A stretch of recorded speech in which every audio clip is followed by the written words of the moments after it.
sahur nanti, menjelang-jelang sahur, Anda bangun sholat malam, tahajud yang jam 3:30 gitu ya, Anda keluarkan dari kulkas, dan Anda minum itu dulu. Minum nabis itu dulu. Kalau nggak punya kurma, gimana caranya? Anda bisa pakai buah. Buah apa? Buah apa aja. Melon mungkin, pepaya boleh, atau nggak ada timun juga boleh, ada rendam situ. Ya. Tapi asalnya bagusnya pakai kurma. Itu Anda minum tiap hari, bos sekalian. Kalau Anda minum ini tiap hari, bos sekalian, maka emah Anda insya Allah akan hilang. Susah buang air besar Anda akan hilang. Ya, plak-plak di usus yang nempel di sana pun insya Allah akan hilang dengan itu. Ya, nanti terus sahurnya gimana? Bukanya gimana supaya kita dapat manfaat yang sama? Nah, saya kasih tips namanya probiotik waktu sahur, waktu berbuka. Caranya gimana? Habis Anda makan kurma waktu berbuka atau minum air putih untuk membatalkan ya. Bagusnya kalau Anda pengen dapatkan asupan yang baik, maka pilihlah buah yang kemungkinannya tidak terkontaminasi dengan pestisida. Contoh apa? Melon tuh kayaknya nggak dipupukin tuh. Pupuknya nggak pupuk-pupuk yang berat-berat melon. Atau kalau nggak nanas, ya, atau kalau nggak alpukat. Caranya gimana? Buah-buah tadi bosnya Anda potong-potong, nah, jangan neces ya. Anda potong-potong buahnya, potong-potong kecil. Lalu setelah Anda potong kecil, nggak usah di blender, jangan di blender, bagusnya dikunyah nanti. Lalu Anda taburi di atasnya madu.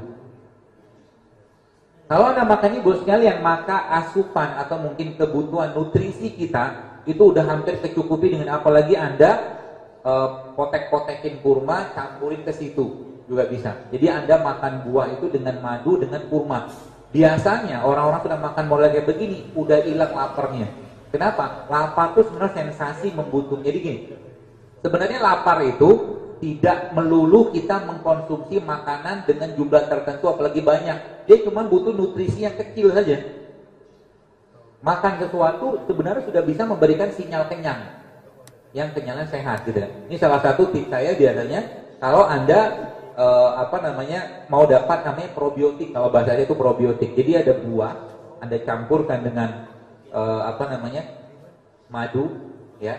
Kalau buahnya terlalu manis seperti nanas misalkan, Anda tambahkan sedikit saja garam. Sedikit. Makan dulu itu sebelum Anda makan besar. Biasanya kalau Anda sudah makan ini, makan besar udah nggak selera lagi. Kenapa? Udah kenyang kok itu. Ya. Jadi biasakan bulan Ramadan ini bos sekalian, jangan lagi bahasa saya itu nyampah lagi lah, jangan nyampah lagi lah. Sayang. Supaya apa? Kita niatkan untuk badan kita jauh lebih sehat sehingga amal ibadah ataupun ibadah kita jauh lebih baik. Ya. Lalu apalagi terakhir, saya pribadi tidak menyarankan terlalu banyak minum jus. Saya pribadi ya. Kenapa? Minum jus itu enggak melatih enzim di mulut. Tapi Anda bisa dapatkan manfaat dari jus tanpa Anda minum jus. Caranya gimana? Namanya dalam ilmu gizi itu ya, kalau Nabi namanya nabis, tapi kalau kita mau bikin dalam bentuk yang lain, Anda bisa bikin rendaman sayur dan buah dalam satu tempat. Misalkan Bapak Ibu punya teko beling ya, atau beling kalau bisa jangan logam, beling gitu. Anda masukin air, lalu Anda potong-potong buah-buah tertentu seperti semangka, ada stroberi atau pepaya, seperti itu. Lalu Anda tambahkan lagi dengan sayuran. Contoh misalkan kol gitu ya. Bukan kol, lobak. Ya, atau timun juga bisa. Pokoknya sayur-sayur hijau lah. Anda cemplungin situ, Anda jadikan minuman di waktu berbuka dan waktu sahur. Lihat nanti bagaimana respon tubuh Anda. BAB Anda akan lebih lancar, Anda akan lebih fresh, dan wajah Anda akan lama-lama akan jauh lebih mudah. Oh, senyum-senyum aja gitu. Saya lihat ya, wajah saya dengan beberapa teman-teman saya yang seusia saya, SMA, kuliah gitu, SMA terutama saya lihat tuh, wajah mereka tuh tua-tua banget. Entah apa yang dipikirin. Uban banyak banget. Uban itu tanda-tanda apa? Tanda-tanda penuaan. Maka Nabi SAW, Rasulullah itu kalau Anda baca, saya baca di Syama'il Muhammadiyah itu ternyata Nabi itu disebutkan ketika beliau SAW meninggal dunia, ubannya itu ada yang menyebutkan 2, ada yang menyebutkan 5, ada yang menyebutkan cuma 20. Dikit banget loh itu. Kalau orang ubannya sedikit, otomatis berarti asupannya benar. Kenapa asupan benar? Karena semua dimakan manusia, pilihannya cuma 2. Dia jadi penyakit atau dia jadi obat. Kalau orang yang makannya benar, maka otomatis lama-lama, contoh gini, Anda makan buah tiap hari, Anda banyak makan sayur tiap hari, nanti lama-lama rambut-rambut yang menghitam, yang memutih itu lama-lama dia akan menghitam sebenarnya kalau belum waktunya. Nah banyak orang yang sekarang umur 30 tahun, kepala sudah penuh dengan uban. Ya kalau 60-70 tahun sudah maklum lah. Maksudnya itu umur-umur muda, itu kadang-kadang ubannya banyak banget. Ya. Makanya Nabi mencontohkan, ternyata subhanallah Nabi SAW, Rasulullah kita itu ternyata beliau sedikit sekali uban. Ternyata apa? Ya tadi beliau membiasakan makannya itu sangat-sangat sehat. Kenapa bisa seperti ini? Karena memang makan pun beliau itu memerintahkannya, atau yang memerintahkannya itu Allah Subhanahu wa taala. Wa may yantiqu anil hawa in huwa illa wahyu yuha. Waktu beliau melihat sahabat beliau sallallahu alaihi wasallam makan biawak, Nabi makan enggak? Nabi tidak makan, tapi Nabi membolehkan. Jadi kalau Nabi membiarkan, itu dalam bahasa fikihnya Nabi membolehkan membiarkan. Ya. Dengan cara membiarkan. Tapi Nabi nggak makan. Ya Nabi makan apa? Kalau Anda baca kitab-kitabnya, itu Nabi yang Nabi makan itu baik-baik semua. Nggak ada jeleknya. Kan itu zaman dulu. Orang bilang, ada subhan orang zaman sekarang. Pak, itu kan zaman dulu. Emang zaman sekarang kita nggak bisa makan baik? Bisa kalau kita mau.